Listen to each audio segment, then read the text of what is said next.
ನಮಸ್ಕಾರ. ಈ ದಿನ ನಾನು ಪ್ರಾಣಾಯಾಮದ ಕೆಲವು ಪ್ರಕಾರಗಳ ಬಗ್ಗೆ ಮಾಹಿತಿಯನ್ನು ನೀಡ್ತೇನೆ. ಉಸಿರಾಟ. ಪ್ರಾಣಾಯಾಮ ಅಂದರೆ ಉಸಿರಾಡುವುದು, ಉಸಿರನ್ನು ಹದಗೊಳಿಸುವುದು, ದೀರ್ಘಗೊಳಿಸುವುದು ಎಂದರ್ಥ. ನಾವು ಯಾವಾಗಲೂ ದಿನಾಲೂ ಪ್ರತಿ ಗಳಿಗೆಯೂ ಉಸಿರಾಟವನ್ನು ಮಾಡ್ತೇವೆ. ಆದರೆ ನಮಗೆ ಅರಿವಿಲ್ಲದಂತೆ ನಾವು ಉಸಿರಾಟವನ್ನು ಮಾಡ್ತಾ ಇರ್ತೇವೆ. ನಮ್ಮ ದೇಹ ತನ್ನಂತಾನೇ ಉಸಿರಾಟ ಕ್ರಿಯೆಯನ್ನು ಮಾಡ್ತಾ ಹೋಗ್ತಾ ಇರುತ್ತೆ. ನಾವು ಓಡುವಾಗ ಹೆಚ್ಚಿನ ಉಸಿರಾಟವನ್ನು, ಯಾವುದೇ ಕೆಲಸವನ್ನು ಮಾಡಿದಾಗ ಹೆಚ್ಚಿನ ಉಸಿರಾಟವನ್ನು, ಅಥವಾ ಸಾಮಾನ್ಯವಾಗಿದ್ದಾಗ ಕಡಿಮೆ ಉಸಿರಾಟವನ್ನು ಮಾಡ್ತಾ ಇರ್ತೇವೆ. ಓಡಿದಾಗ ಮಾತ್ರ ನಮಗೆ ಉಸಿರಾಟದ ಅನುಭವ ಜಾಸ್ತಿ ಉಸಿರು ತಗೊಳ್ಳುವಾಗ ಗೊತ್ತಾಗ್ತಾ ಹೋಗುತ್ತೆ. ಹೆಚ್ಚಿನ ಕೆಲಸ ಮಾಡಿದಾಗ ಜಾಸ್ತಿ ಆಮ್ಲಜನಕ ಬೇಕು. ಕೆಲಸ ಮಾಡದೇ ಇದ್ದಾಗ ಆಮ್ಲಜನಕ ಎಷ್ಟು ಬೇಕೋ ಅಷ್ಟನ್ನು ತೊಗೊತಾ ಇರುತ್ತೆ. ನಮ್ಮ ರಕ್ತ ಶುದ್ಧಿಯಾಗಲಿಕ್ಕೆ ದೇಹದಲ್ಲಿರ್ತಕ್ಕಂಥ ಜೀವಕೋಶಗಳಿಗೆ ಅಲ್ಲಿರ್ತಕ್ಕಂಥ ಆಹಾರ ವಿಭಜನೆ ಆಗಲಿಕ್ಕೆ ಆಮ್ಲಜನಕ ಅತಿ ಮುಖ್ಯ. ಹಾಗಾಗಿ ನಾವು ಕಡಿಮೆ ಉಸಿರನ್ನ ನಮಗೆ ಎಷ್ಟು ಬೇಕೋ ಅಷ್ಟು ಉಸಿರಾಟದ ಕ್ರಿಯೆಯನ್ನು ಮಾಡಿದಾಗ, ಜಾಸ್ತಿ ಆಮ್ಲಜನಕ ಸಿಗದೇ ಇದ್ದಾಗ ಜೀವಕೋಶಗಳಿಗೆ ಆಹಾರದ ಕೊರತೆ ಉಂಟಾಗ್ತಾ ಹೋಗುತ್ತೆ, ಜೀವಸತ್ವಗಳ ಕೊರತೆ. ಹಾಗಾಗಿ ಉಸಿರಾಟವನ್ನು ಹೆಚ್ಚು ಮಾಡೋದ್ರ ಮುಖಾಂತರ ನಾವು ಆಮ್ಲಜನಕವನ್ನು ನಮ್ಮ ದೇಹದೊಳಗೆ ಹೆಚ್ಚು ತಗೊಳ್ತಾ ಹೋಗಿ ಶುದ್ಧವಾದ ಆಮ್ಲಜನಕವನ್ನು ರಕ್ತಕ್ಕೆ ಒದಗಿಸಿದಾಗ ನಮ್ಮ ದೇಹ ಆರೋಗ್ಯವನ್ನು ಹೊಂದುತ್ತೆ. ಈಗ ಪ್ರಾರಂಭ ಮಾಡೋಣ. ಸಾಮಾನ್ಯವಾದ ಉಸಿರಾಟ ಕ್ರಿಯೆ ನಾವು ಹೇಗೆ ಮಾಡ್ತೀವೋ ಆ ರೀತಿಯಲ್ಲೇ ಉಸಿರಾಟ ಕ್ರಿಯೆಯನ್ನು ಮಾಡ್ತಾ ಹೋಗೋಣ. ಉಸಿರನ್ನು ತಗೊಳ್ಳೋದು ಮತ್ತು ಉಸಿರನ್ನು ಬಿಡೋದು. ನಿಧಾನವಾಗಿ ಎರಡೂ ಹೊಳ್ಳೆಗಳಿಂದ ಉಸಿರನ್ನು ತಗೊಳ್ತಾ ಹೋಗೋದು, ಎರಡೂ ಹೊಳ್ಳೆಗಳಿಂದ ಉಸಿರನ್ನು ನಾವು ಬಿಡ್ತಾ ಹೋಗಬೇಕು. ಈಗ ಪ್ರಾರಂಭಿಸೋಣ. ಉಸಿರನ್ನು ಫಸ್ಟು ಬಿಟ್ಟು ಪ್ರಾರಂಭ ಮಾಡ್ತೇನೆ. ಉಸಿರನ್ನು ಬಿಡ್ತಾ ಇದ್ದೇನೆ.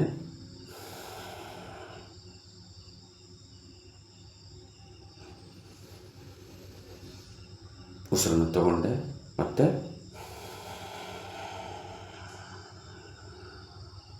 ಬಿಡ್ತಾ ಹೋಗಿ ಹೊಟ್ಟೆ ಒಳ ಹೋಗುತ್ತೆ. ಉಸಿರು ತಗೊಂಡಾಗ ಹೊಟ್ಟೆ ಸ್ವಲ್ಪ ಹೋಗ್ತಾ ಹೋಗುತ್ತೆ. ಈಗ ಉಸಿರನ್ನು ಬಿಟ್ಟಿದ್ದೀನಿ, ಉಸಿರು ತಗೊಳ್ತಾ ಹೋಗ್ತೀನಿ.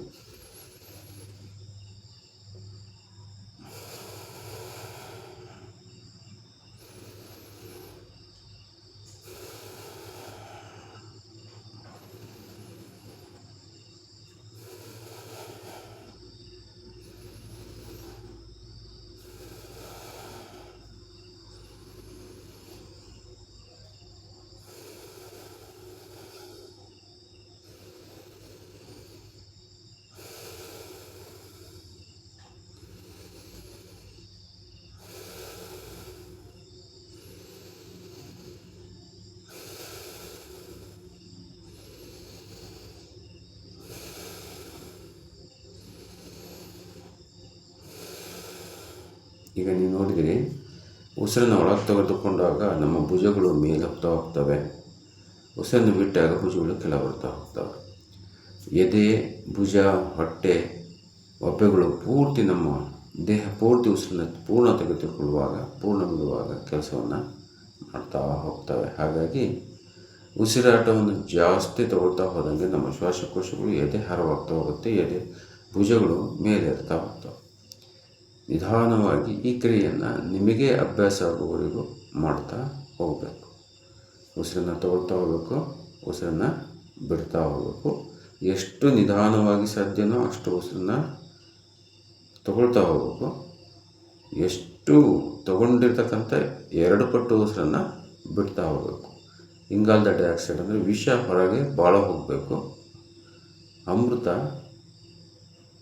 ಕಡಿಮೆ ಸಮಯದಲ್ಲಿ ತಗೊಂಡು ವಿಷವನ್ನು ಪೂರ್ಣ ಹೊರ ಹಾಕಬೇಕು. ಹಾಗಾಗಿ ಹೊರ ಹಾಕುವ ಸಮಯವೇ ಹೆಚ್ಚಾಗಿರಬೇಕು. ಈಗ ಸಾಮಾನ್ಯ ಉಸಿರಾಟದ ನಂತರ ನಾವು ಮೂಗನ್ನು ಸರಿ ಮಾಡಿಕೊಳ್ಳಿಕ್ಕಾಗಿ ಸ್ವಲ್ಪ ಭಸ್ತ್ರಿಕ ಪ್ರಾಣಾಯಾಮದ ರೂಪದಲ್ಲಿ ಉಸಿರನ್ನು ಹೊರಹಾಕ್ತಕ್ಕಂಥ ಕ್ರಿಯೆಯನ್ನು ಮಾಡೋಣ.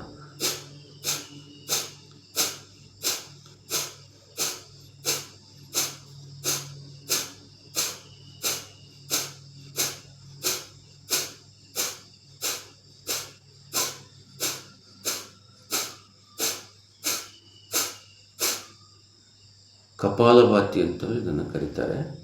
ಕಪಾಲ ಅಂದರೆ ನಾವು ಉಸಿರು ತಗೊಳ್ತಕ್ಕಂಥ ಒಂದು ಉಸಿರು ನಮ್ಮ ಕಪಾಲಕ್ಕೆ, ಈ ಏನು ಬುರುಡೆಯ ತಲೆಬುರುಡೆಯ ಒಳಗೆ ಉಸಿರದ ಮೂಗಿನ ನಾಳದ ಮೇಲ್ಭಾಗಕ್ಕೆ ಉಸಿರು ರಪ್ಪಂತ ಹೊಡೆದು ಹೊರಗೆ ಬರ್ತಕ್ಕಂಥ ವಿಧಾನ. ಇದರಿಂದ ನಮ್ಮ ಮುಖ ಹೊಳಿಲಿಕ್ಕೆ ಪ್ರಾರಂಭವಾಗುತ್ತೆ. ಈ ಉಸಿರಾಟವನ್ನು ಇನ್ನೊಂದು ಬಾರಿ ಮಾಡೋಣ, ತೋರಿಸ್ತೇನೆ. ಉಸಿರನ್ನು ಹೊಡೆದಾಗ ಒಂದೇ ಬಾರಿಗೆ ಉಸಿರನ್ನು ಒತ್ತಾಯಪೂರ್ವಕವಾಗಿ ಹೊರ ಹಾಕ್ತೀವಿ, ಅನಾಯಾಸವಾಗಿ ಉಸಿರು ಒಳ ಹೋಗುತ್ತೆ. ಮತ್ತು ಒತ್ತಾಯಪೂರ್ವಕ ಹೊರ ಹಾಕ್ತೀವಿ, ಅನಾಯಾಸವಾಗಿ ಉಸಿರು ಒಳ ಹೋಗುತ್ತೆ. ನೋಡಿ,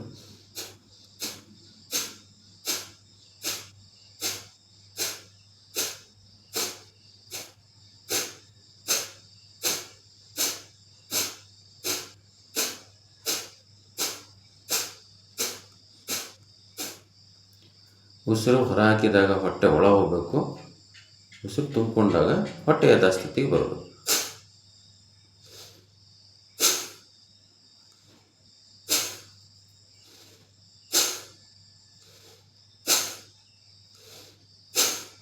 ಈ ರೀತಿ ಉಸಿರಾಟ ಕ್ರಿಯೆಯನ್ನು ಮಾಡಬೇಕು. ಇದನ್ನು ಕಪಾಲಭಾತಿ ಅಂತ ಕರಿತೀವಿ.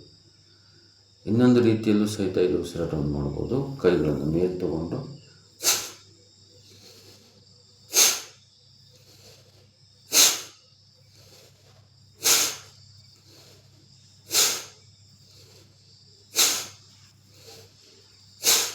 ಇದು ಒಪ್ಪೆ ಕೆಲಸ ಮಾಡಲ್ಲ, ಬರೀ ಇದರ ಮುಖಾಂತರ ಉಸಿರನ್ನು ಹೊರ ಹಾಕಲಿಕ್ಕೆ ನಮಗೆ ಅನುಕೂಲವಾಗುತ್ತೆ.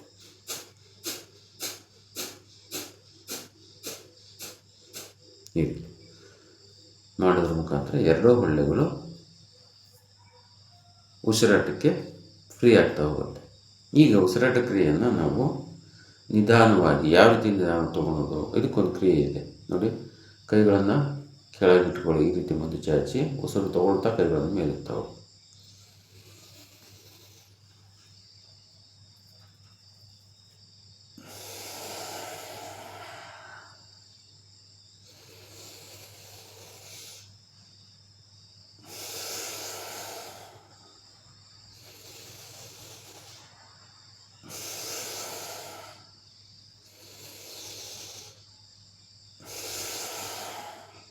ಈಗ ನೇರ ಇಟ್ಕೊಳ್ಳಿ.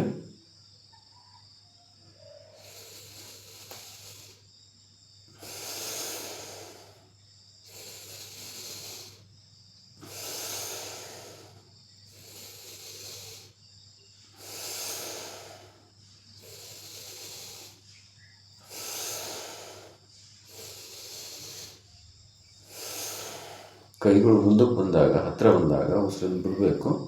ಕೈಗಳು ಚಾಚ್ತಾ ಇದ್ದಾಗ ಉಸಿರನ್ನು ತಗೊಳ್ತಾ ಹೋಗಬೇಕು. ನೀವು ಇದೇ ರೀತಿ ಮಾಡ್ತಾ ಹೋದರೆ ಉಸಿರಾಟ ಯಾವ ರೀತಿ ನಮ್ಮ ದೇಹದ ಚಲನೆ ಪ್ರಕಾರ ನಾವನ್ನು ಉಸಿರಾಟವನ್ನು ಮಾಡ್ಬೋದು ಅಂತ ಗೊತ್ತಾಗ್ತಾ ಹೋಗುತ್ತೆ.